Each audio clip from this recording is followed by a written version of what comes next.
An ex-officer for the CIA was just sentenced to 30 months in jail in a leak case. So the CIA agent's name is John C. Kiriakou, and the Obama administration in recent times has been unprecedented in their crackdown on government officials who disclose classified information to the press, and this has been going on since 2009.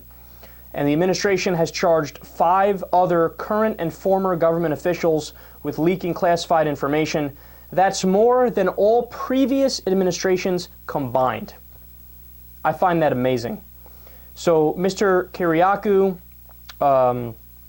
disclosed to a reporter the name of a former agency operative who had been involved in the Bush administration's brutal interrogation of detainees, which included waterboarding and other forms of torture. And Mr. Kiriakou, who had worked as a CIA operative from 1990 to 2004, had played a significant role in some of the CIA's major achievements after September 11th, 2001.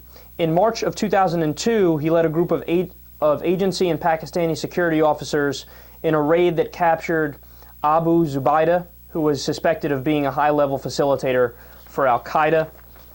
So I find this very disturbing for multiple reasons, but right off the bat, let's just give a little history here. So when you look back at the Vietnam era, right, with the release of the Pentagon Papers, which, you know, some very brilliant, smart people who are now on the right side of history, they sued the government and said, hey, wait a second.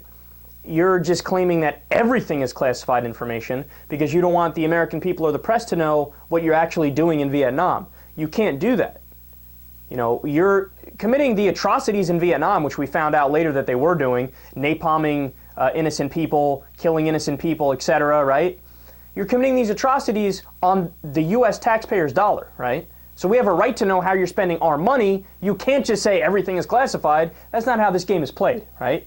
So they sued for them to release the papers. They released the Pentagon Papers. We all found out about the horrible things they were doing. Had we known earlier what they were doing, maybe we would have been able to stop it. Maybe we would have been able to pressure our government to get out of Vietnam even earlier. That's the whole idea, guys, about transparency in government. The whole idea is to make the government accountable to the American people, and so that collectively we're more intelligent than a couple of idiots in power. It's that old saying, absolute power corrupts absolutely. When you have all the power, you know, you can run around like a chicken with your head cut off and do idiotic things. And if that power's not reined in, then we have a major problem here. So at the time, this is the important part, at the time, before the Pentagon Papers were released, everybody who was suing to get the Pentagon Papers released, they were denounced as unpatriotic, and these people should be arrested, and they're trying to get at classified information, they're traitors, death is too good for them, etc. This is what was said about those people, right? It's only now that hindsight is 2020 that we look back and say, oh my God, what were we, Neanderthal barbarians? What are we thinking? Right? Here are people who are just trying to fight for what's right, and they were demonized by the establishment and people in power.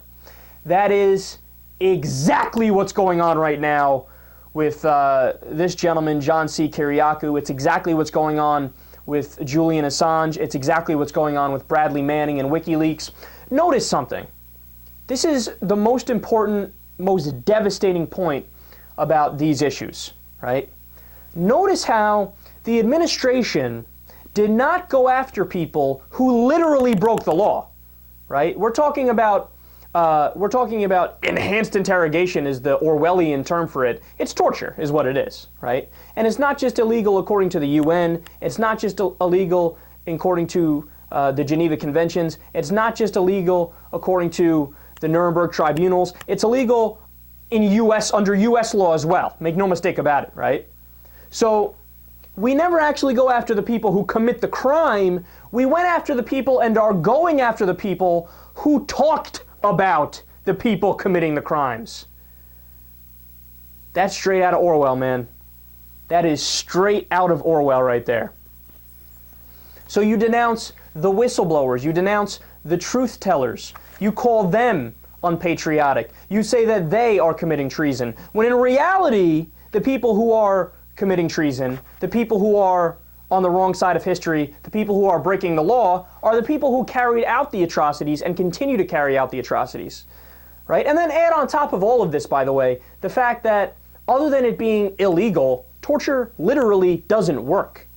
We know it doesn't work. You know how many times they had to waterboard Khalid Sheikh Mohammed? 83.